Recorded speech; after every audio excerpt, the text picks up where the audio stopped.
Graça e paz, irmãos. Que Deus possa te abençoar. A nossa intenção de estarmos aqui nessa noite é te ajudar. Pretensão?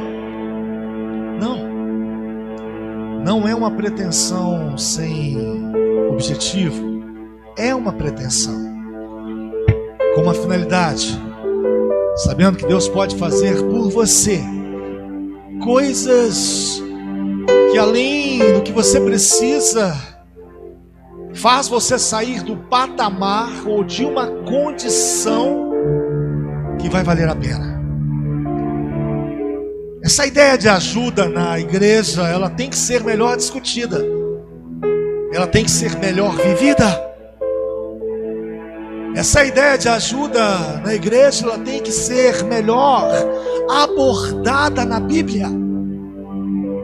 Ela precisa ser debruçada de forma que a gente entenda como isso funciona. Como é que se ajuda? Como é que se ajuda quando não se pode ajudar? Ainda que a gente queira, ainda que a gente se empenhe, ainda que a gente saiba que devemos ajudar. Como que é esse processo? Então eu vou atrás dessa resposta na Bíblia. E eu quero te ajudar a se ajudar, a ajudar o próximo, para que as coisas possam de fato melhorar. A Bíblia em Lucas capítulo 7, vá comigo aí no último versículo de número 10. A Bíblia tem uma narrativa a respeito da cura do servo de um centurião, de um homem chefe de 100 soldados, 100 servos. Era uma forma estratégica de Roma fazer as suas administrações. E esse homem, esse centurião, sendo chefe, estando bem de saúde, esse centurião, estando em condições adequadas, estimava, amava um servo seu, tinha afeição, e não podia e nem pôde fazer nada por ele. Agora imagina isso, ou imagine essa situação. O texto em Lucas capítulo 7, versículo 10 diz o seguinte: final da história. Sempre é bom ir no final, para a gente saber como que terminou, como que termina. O texto diz assim, em Lucas 7, 10: e voltando para casa, os que foram enviados encontraram um curado servo. Deu certo, funcionou. Não foi apenas balela, não foi apenas palavras, foi algo que foi efetivado, concretizado. A palavra de Cristo deu certo, ela foi lá, curou, tirou o mal. Quero orar por você. Preste atenção na minha oração, no que vamos falar nessa noite, em nome de Jesus. Deus, como nós precisamos do Senhor. O Senhor é indispensável, ainda que a gente não consiga perceber isso. O Senhor é aquela pessoa, Pai, que não tem jeito. O Senhor tem que estar, o Senhor tem que se presenciar. Porque se o Senhor não estiver, se a sua presença ela não for, ela não acontecer, Deus, o vazio vai ser certo, a ausência da direção ela é certa. Por isso, ó Deus, como a igreja, em nome de Jesus, pedimos a sua presença. Visite os lares, visite os meus irmãos, gente que precisa ter fé, que precisa de perdão de pecados, gente que precisa ser animada, gente que precisa, ó Deus, de uma visão diferenciada para poder andar, para poder caminhar, para poder sair de onde está, gente que precisa de libertação, que precisa, ó Deus, em nome de Jesus, do seu poder, da sua graça, do seu envolvimento, para fazer a vida ganhar suavidade. Deus abençoe os meus irmãos, as minhas irmãs, os filhos, as filhas, a família. Nós queremos que o Senhor nos ajude nesse texto a buscar, ó Deus, descobrir esse segredo, como que se ajuda, como que isso acontece, como que isso é efetivado, como que isso se torna uma realidade, fale conosco, Deus, em nome de Jesus, fale conosco. A Bíblia ela é cheia, repleta, ela é recheada de manifestações de Deus, que Deus iniciou, não somente iniciou, mas terminou, porque as manifestações de Deus, elas são iniciadas e elas são terminadas, apesar das tormentas, das ausências de recursos, apesar do abatimento, apesar de uma série de situações que servem de afronta ou confronto. Dizer que Deus conclui as suas obras é o mesmo que dizer que Deus pega você, inicia uma obra na sua vida e vai com essa obra até o fim. Isso é sensacional.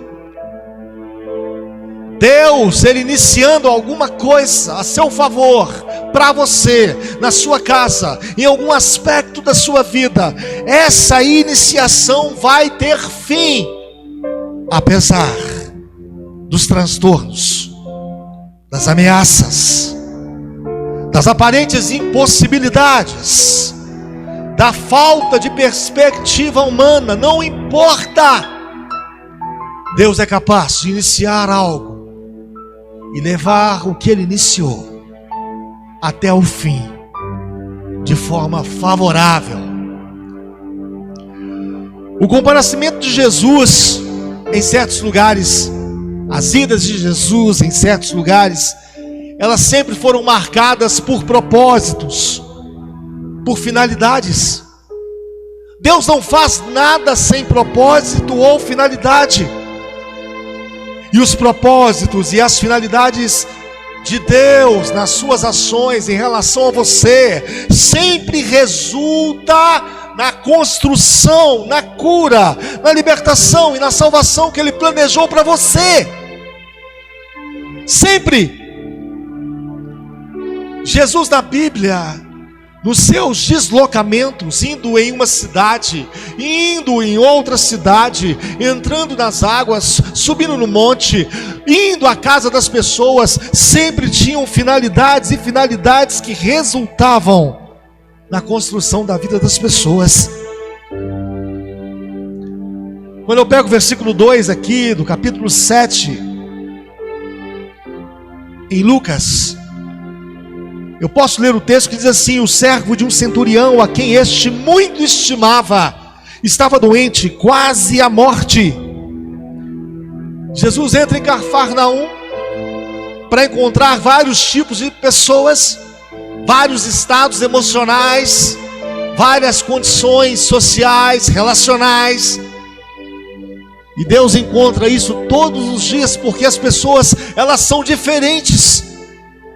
Mas especificamente no texto, Jesus entra em Cafarnaum e encontra ali a notícia de um servo doente, em fase terminal, quase morrendo, numa condição emocional destruída, encarcerado, com limites, sem movimento.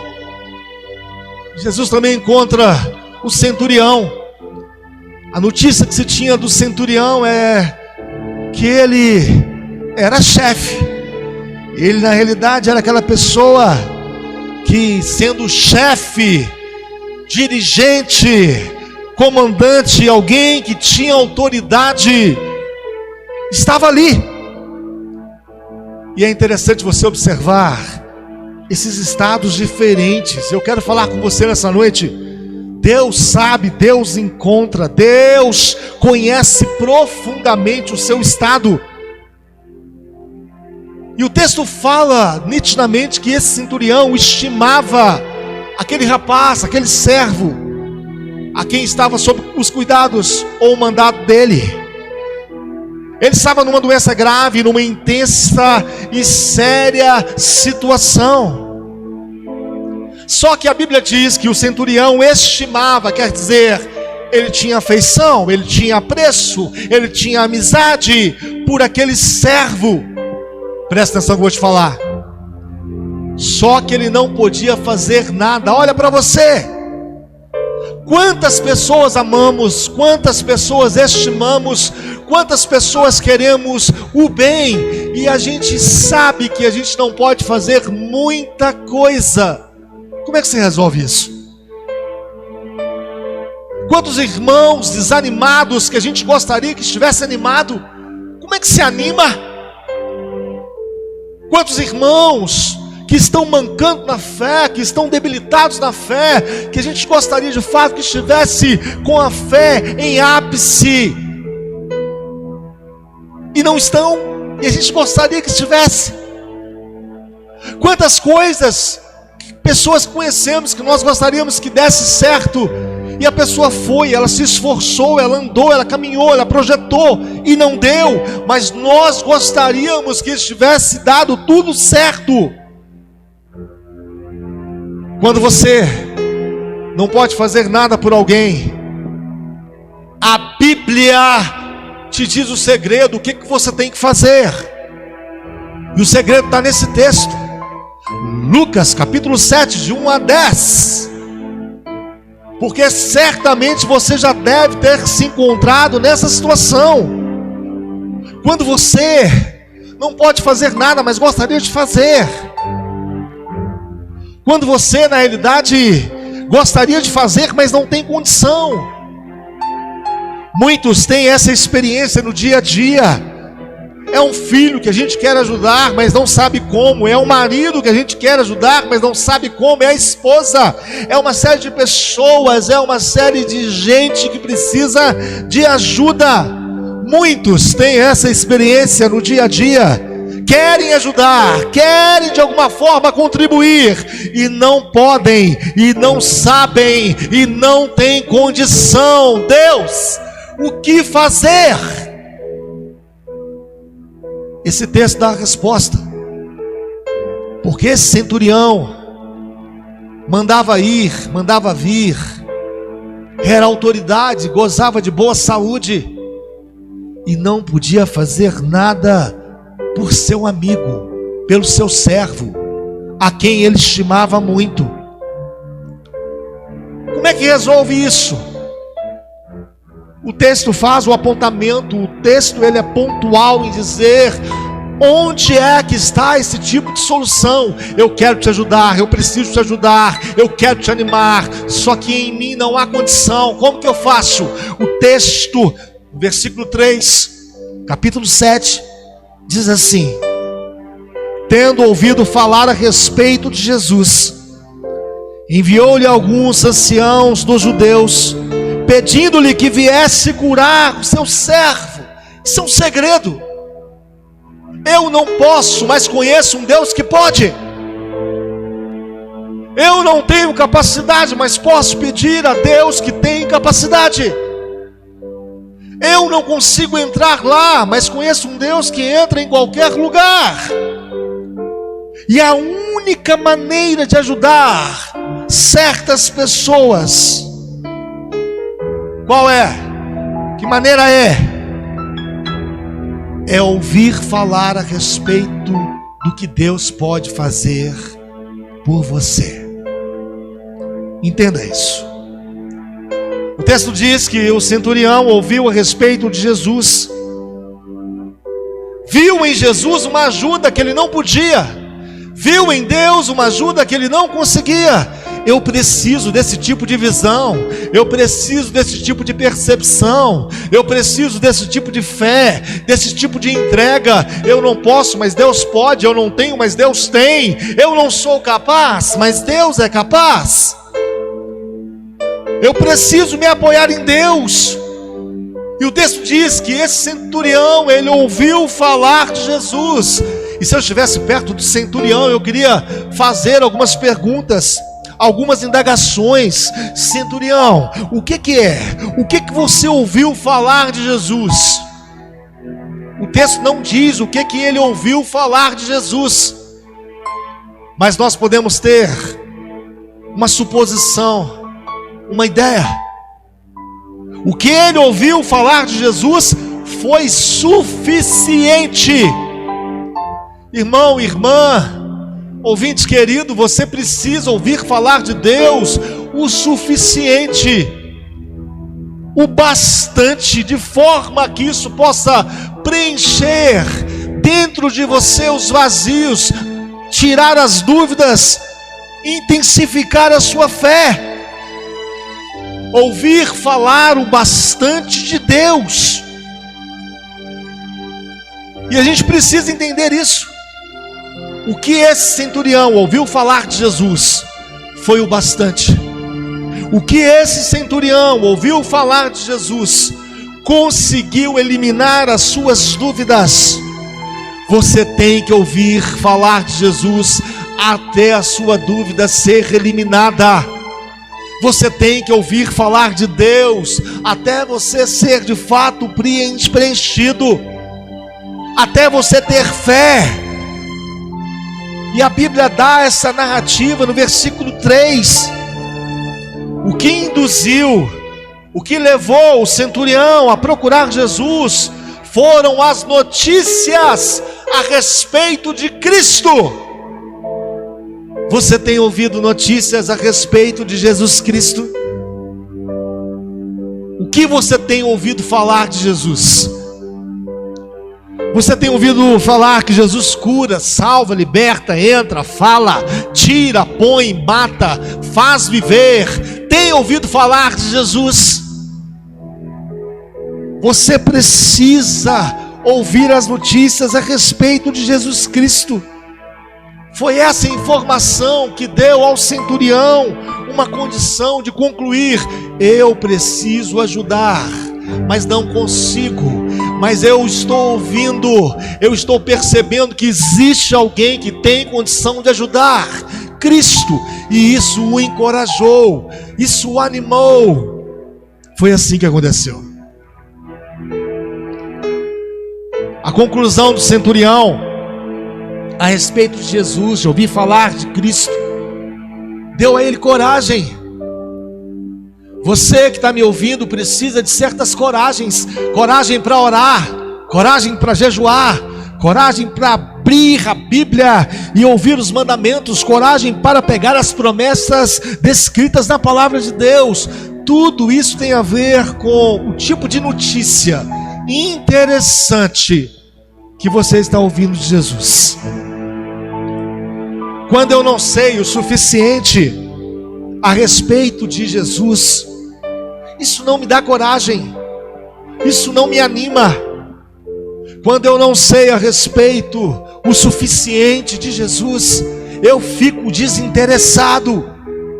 E se eu não tenho interesse, eu vou me esbarrar nos meus limites e nos limites dos outros, porque os outros são limitados, as pessoas são limitadas, eu sou limitado.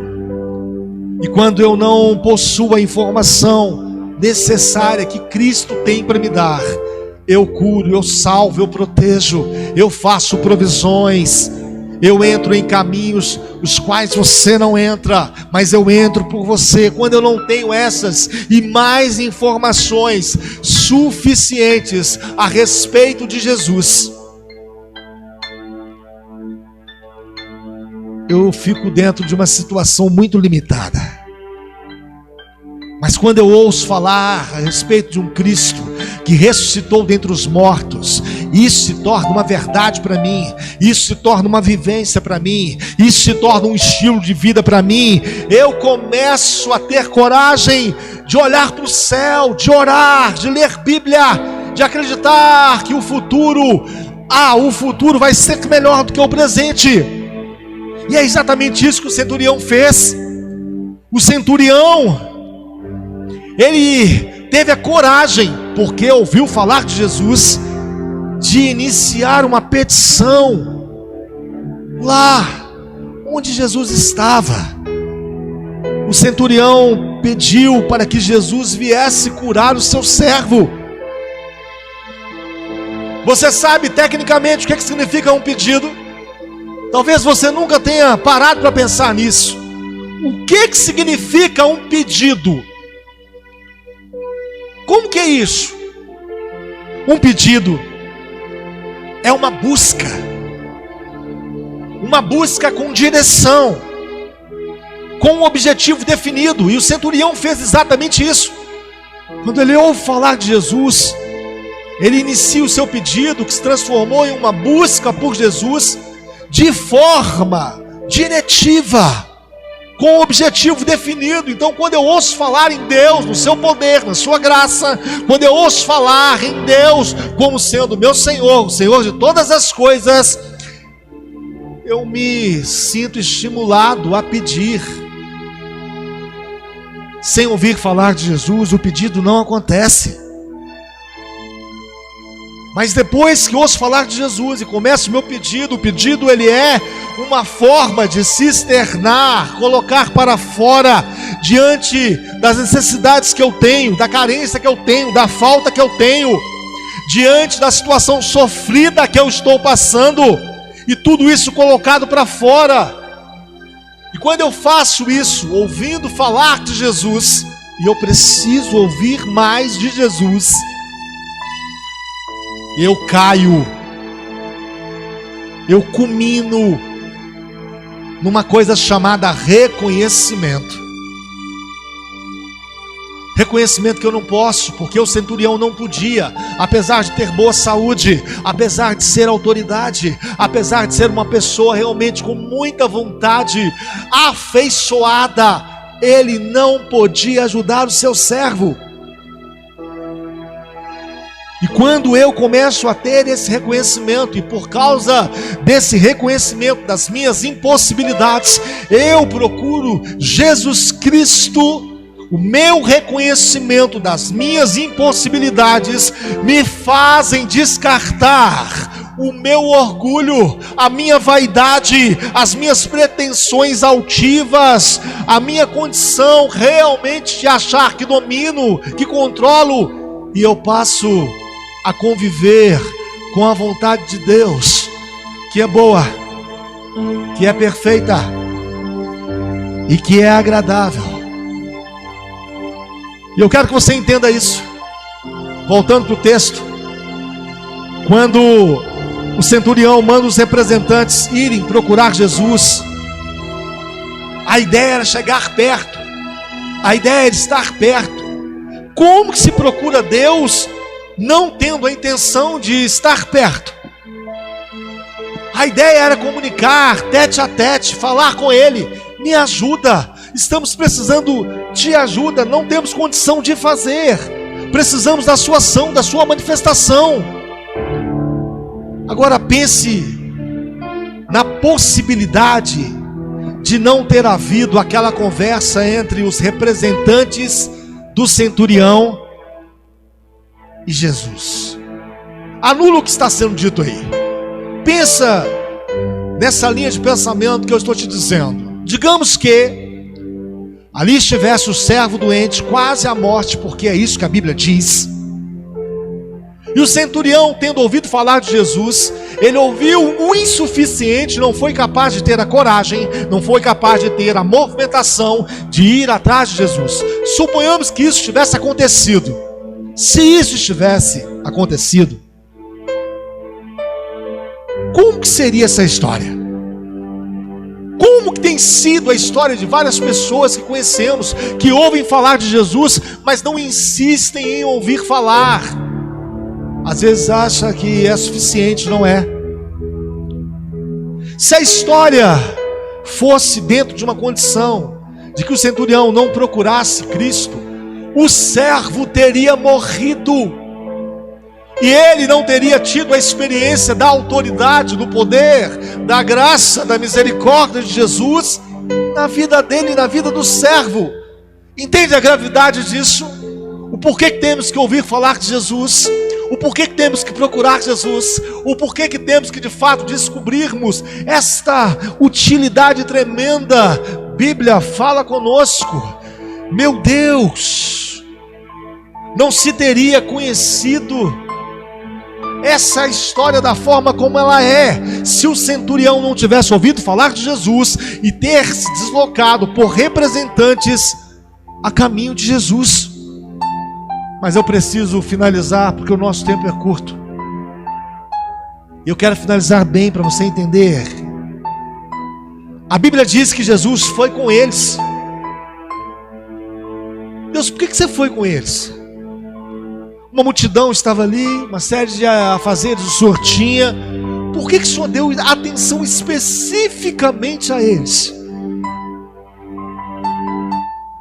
A expectativa do centurião era de que, ouvindo falar de Jesus como ouviu, ele procurando Jesus, Jesus fosse o atender.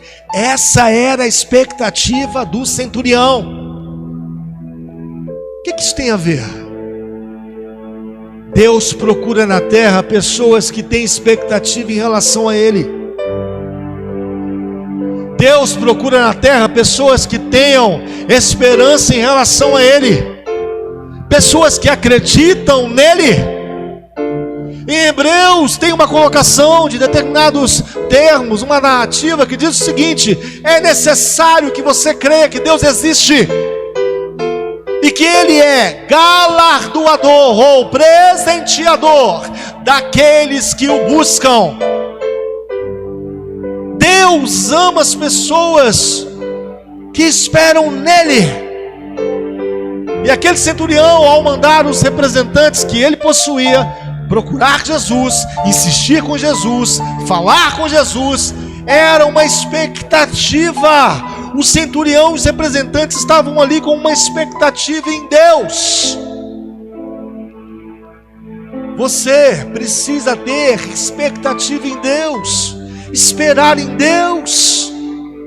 Claro que precisamos. O centurião esperava ser atendido e foi atendido. O centurião esperava ser considerado e foi considerado. O centurião esperava que Jesus pudesse deslocar de onde ele estava e pudesse ir lá atender o seu servo que estava quase à beira da morte, e foi exatamente isso que Jesus fez. O que se esperava foi exatamente o que Deus fez. Entenda isso. Aprenda isso. Descubra isso na Bíblia. O que você está esperando em Deus nessas épocas de pandemia, meu irmão, minha irmã? Que tipo de expectativa você está em Deus? Em época de pandemia, de crise, em época de uma situação difícil, é a nossa esperança em Deus que mudam as coisas, que fazem as coisas aparecerem, que dão direções. É a nossa esperança em Deus que nos faz gozarmos das proteções, das provisões, dos governos, do senhorio que Deus tem. O que você espera em Deus? Se eu supor que você não espera nada, nada, mais nada é igual a nada. Nada vezes nada é igual a nada. Nada menos nada é igual a nada. Eu não posso buscar Deus não esperando nada. De Deus eu posso esperar graça, misericórdia, fala, promessa, proteção, correção, mas eu sempre tenho que esperar e ter uma expectativa em Deus. E o centurião, ele sai da sua terra, manda os representantes buscar Jesus na expectativa, e do jeito que ele esperou, na expectativa que ele tinha, Jesus cumpriu exatamente aquela expectativa. Eu vou lá, porque você espera que eu vou curar esse menino, porque você espera que eu cure. Eu vou ajudar você dando uma direção, porque você espera de mim uma direção. A expectativa casou, harmonizou com a vontade de Deus. A igreja, ela precisa de expectativas, ela precisa de esperança, ela precisa de uma posição de fé de que Deus vai fazer, porque nós esperamos que Ele faça. Pense nisso. Medite sobre isso. O centurião tinha uma expectativa em Jesus. Do jeito que ele esperou, foi o jeito que Jesus abençoou. Vou terminar. O centurião, ele conversou com Jesus. E ele dialogou com Jesus. E o diálogo me chamou a atenção, porque ele era um homem de autoridade, mandava em 100. E ele dialogando com Jesus, ele disse para Jesus assim: Jesus, eu também entendo de autoridade, viu? Guardadas as proporções, Jesus. Eu sei, Jesus, o que é esse negócio de autoridade. Jesus, esse negócio de autoridade não pode faltar não, porque se faltar a autoridade, Jesus, não acontece, não vai, não se efetiva, não proclama, a coisa não anda. A autoridade, Jesus, é essencial. Jesus, eu mando os meus servos irem e eles vão. Eu mando, Jesus, os meus servos voltarem, eles voltam. Jesus, eu sei o que é autoridade, Jesus, guardadas as proporções. Por isso, Jesus, eu quero te pedir que o Senhor, com a sua autoridade, mande uma palavra para curar o meu servo, aquele a quem tenho afeição, aquele a quem eu estimo. E a autoridade da sua palavra, Jesus, ela vai cumprir do jeito, da maneira, da forma como o Senhor diz. Então esse centurião estava dizendo para Jesus o seguinte, em outras palavras e de uma forma mais fácil para você entender. Esse centurião estava dizendo assim: Jesus, decida, Jesus, em favor da saúde desse meu servo que eu estimo, que eu tenho afeição. Jesus, depois da sua decisão, dá uma ordem dessa decisão que o Senhor tomou, Jesus, porque essa ordem, Jesus, ela é necessária, porque o Senhor ordena e as coisas acontecem conforme a sua ordenança. Depois, Deus, Jesus, faz o que o Senhor ordenou se cumprir, ser efetivado, ser algo que eu posso degustar, ser alguma coisa que eu posso realmente pegar. Jesus, decide, ordena, faz obedecer a sua palavra. Jesus, decide, ordena, faz obedecer a sua palavra. Jesus, decide por mim, por favor, tenha compaixão. Eu quero, mas não consigo. Eu tento, mas não sou capaz. Eu acho que não tenho, Deus, a condição, mas o Senhor tem, o Senhor pode. Deus queira, decida. E essa é a minha petição, Deus. Esse é meu pedido, que serve de busca. Esse é meu descobrimento nesse texto, Deus, que me serve realmente de amparo e de coragem para buscar o Senhor, certo de que o Senhor vai atender a minha expectativa de melhoria, independente da crise, independente do caos, independente da, oh Deus, situação doentia, independentemente do cárcere, independente da morte, independente seja do que for, da ausência de visão. Deus, decida, ordena, faz cumprir aquilo que o Senhor ordenou, e deixa eu experimentar, Deus, deixa eu vivenciar, Deus, a relação da manifestação que o Senhor tem a nos oferecer. Deu para entender? Você às vezes não pode, mas se você ouvir falar de Jesus que pode, você pode se encorajar a pedir: Jesus, Jesus, faça por mim, atue por mim, pegue por mim. E é assim esse grande segredo. Busque ajuda em Deus, que pode todas as coisas por você. Deus abençoe o teu povo. Gente que está precisando de ajuda, como eu disse aqui no início, ó Deus, da minha oração. O Senhor, ó Pai, é aquele que se manifesta. Se essa pessoa não sabe quem o Senhor é, o que o Senhor tem, o que o Senhor pode, Deus, chega com essa notícia no ouvido e no coração do meu irmão, da minha irmã. Deus, chega com essa notícia de que a Bíblia fala e diz que Tu és o Todo-Poderoso, o Criador dos céus e da terra. Chega com a notícia, Deus, de que uma palavra sua, uma ordem sua, uma decisão sua, todas as coisas irão lhe obedecer. Faz isso, Deus, para que meu irmão, minha irmã possa usufruir da sua graça, da sua misericórdia. Precisamos da sua ajuda, Deus. Precisamos da sua ajuda. Abençoamos o teu povo, em nome de Jesus. Que Deus te abençoe, que Deus te ajude. Vá atrás de Cristo com as suas notícias. Salvou, libertou, ensinou, curou. E essas notícias encherão o seu coração. Que Deus te abençoe, em nome de Jesus Cristo. Amém.